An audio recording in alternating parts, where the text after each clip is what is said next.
Je suis née à Linden, à Hanovre, le 14 octobre 1906, mais en réalité j'ai grandi à Königsberg, la ville de Kant. Je suis fille unique, issue d'une famille juive aisée. Mon père, un ingénieur, décède alors que je n'ai que 7 ans. C'est ma mère qui va donc s'occuper de moi. En 1924, à 18 ans, je m'en vais étudier la philosophie et la théologie à l'université de Marbourg. À vrai dire, j'ai passé mon abitur, l'équivalent du baccalauréat français, avec 1 an d'avance. À l'université, je suis les cours d'Heidegger. C'est un homme incroyable, avec qui j'ai une relation secrète. Je décide de poursuivre mes études à Fribourg-en-Brisgau, où j'assiste à des conférences du CERN, et de les achever à l'université d'Heidelberg sous la direction de Karl Jasper. J'y rédige ma thèse « Le concept d'amour » chez Saint-Augustin. En 1925, je rencontre Günther Stern, un jeune philosophe allemand.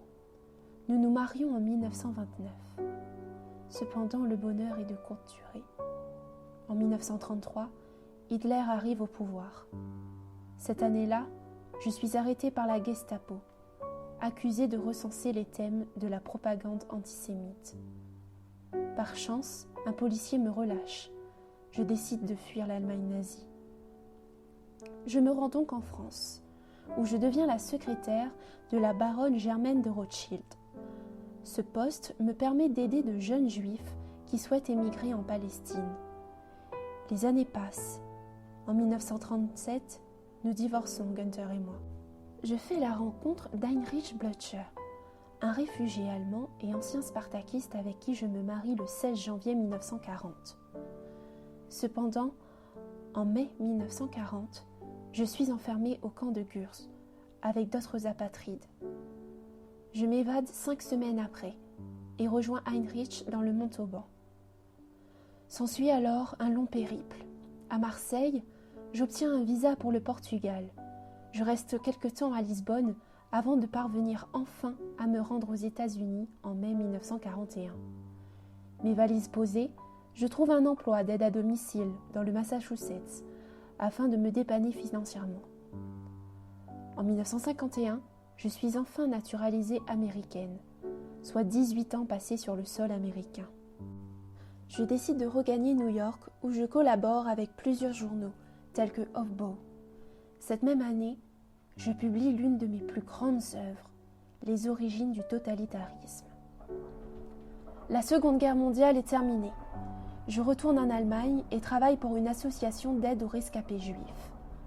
Néanmoins, étant américaine, j'entame de nombreuses conférences dans des universités américaines de renom, telles que Princeton, Berkeley ou encore Columbia. Cela me permettra d'obtenir en 1963 la chaire de sciences politiques à Chicago et d'être nommée en 1967 à la New School for Social Research de New York. C'est aussi en 1963 que j'assiste au procès d'Adolf Eichmann à Jérusalem. J'ai vu en lui l'incarnation de la banalité du mal et je décide de publier des articles sur le sujet dans Eichmann à Jérusalem. Le 4 décembre 1975, une crise cardiaque m'emporte. Je laisse des dizaines de livres, essais et articles, dont certains seront publiés de manière posthume. J'étais spécialiste de la théorie politique. Je m'appelle Johanna Arendt, connue sous le nom d'Hannah Arendt. C'était mon histoire.